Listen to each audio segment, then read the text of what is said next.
Приветствую вас, друзья, с вами я, Михаил Саркисян. На этих выходных по всей стране отмечали День Европы, но только не в Гагаузской автономии.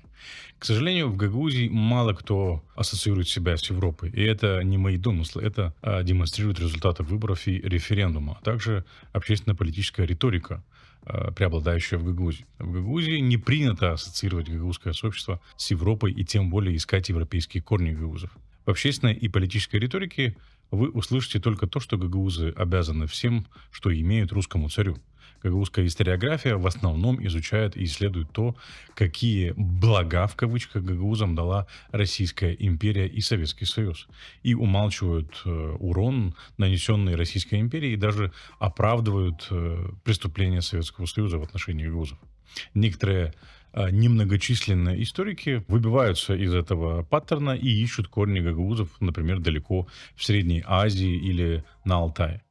В исторических трудах гагаузов о гагаузах вы найдете только два периода. Это период появления гагаузов на Балканах и спора о том, от кого они произошли.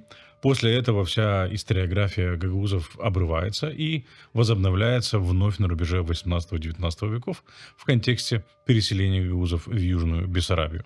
А что происходило с гагаузами с момента их образования как этнического сообщества на территории современной Болгарии до переселения в Бессарабию, ничего не известно. Однако это важнейшая тема.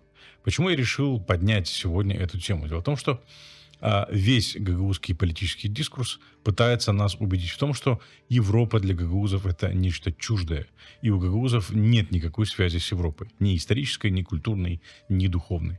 Так ли это на самом деле? Если судить по новостным заголовкам и общественным настроениям среди гагаузов за последние 36 лет с момента провозглашения так называемой Гагаузской республики и по сегодняшний день, наверное, последнее, что может прийти в голову в связи с гагаузами Молдовы, это связь гагаузов с Европой или Европейским Союзом. Это, как я говорил, обусловлено политическими предпочтениями гагаузов Молдовы, которые на последнем референдуме активно голосовали против Европейского Союза и на всех выборах массово голосуют против политических партий, выступающих за вступление Молдовы в Европейский Союз. И в целом гагаузская автономия — это главный антиевропейский ньюсмейкер в Молдове. Каждый год 9 мая гагаузская автономия активно участвует в культе победобесия. Например, в некоторых школах можно услышать, что в Гагаузии не отмечают День Европы, потому что мы не в Европе, а в Азии. Это можно услышать от учителей. Можно, конечно, покрутить пальцем у виска и задаться вопросом, а все ли в порядке с учителями или учителями, которые так говорят. Но справедливости ради надо сказать, что это не самое нелепое, что можно услышать в Гагаузии. Некоторые, например, вполне уверены в том, что гагаузы — это славяне. И тут я тоже не стал бы торопиться крутить пальцем у виска. Проблема в том, что состояние гагаузского сообщества с точки зрения знания и понимания истории можно охарактеризовать как историческая шизофрения. И тут дело не только в том, что в гагаузской автономии не принято осуждать преступления сталинского режима, а оправдывать, допустим, их словами, а при румынах было хуже. И никто ведь не может сказать, чем при сталинизме, который физически уничтожил по меньшей мере 30% гагаузов, было лучше, чем при румынах. Дело в том, что историческая шизофрения начинается с самого главного вопроса для гагаузского сообщества — вопроса о происхождении гагаузов.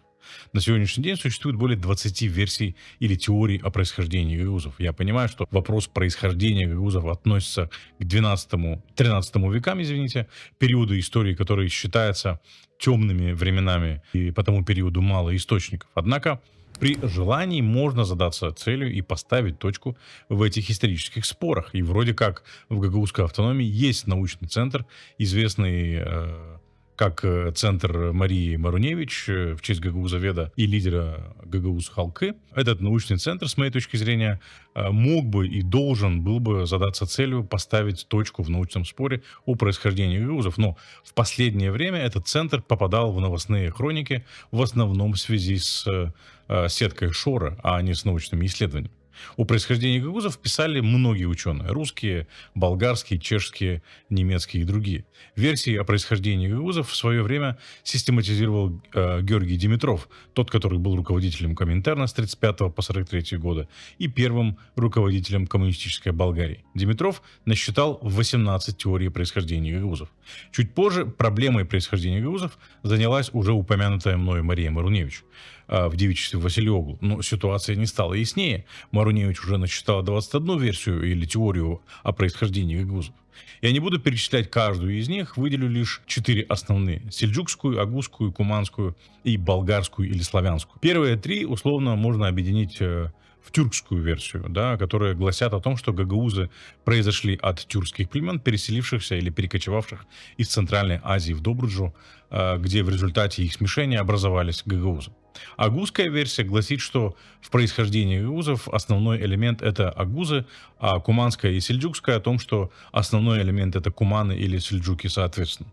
Славянская или болгарская версия утверждает, что гагаузы — это отуреченные болгары, которые под османским игом были вынуждены перенять турецкий язык.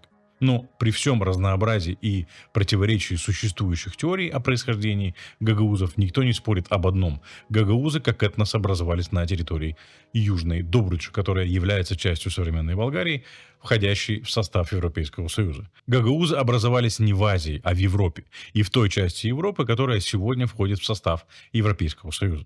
С этой точки зрения гагаузы не азиатский, а европейский народ. Более того, православие, которое является основным элементом гагаузской идентичности, гагаузы переняли у Византии. Не у русских, не у болгар или какого-либо другого народа, а у родоначальников православия византийцев. Например, в тот же период, что и предки гагаузов, на территорию Южной Добруджи переселились или перекочевали предки современных болгар, протоболгары. Но ни у кого не возникает мысль о том, что болгары — это не европейский народ.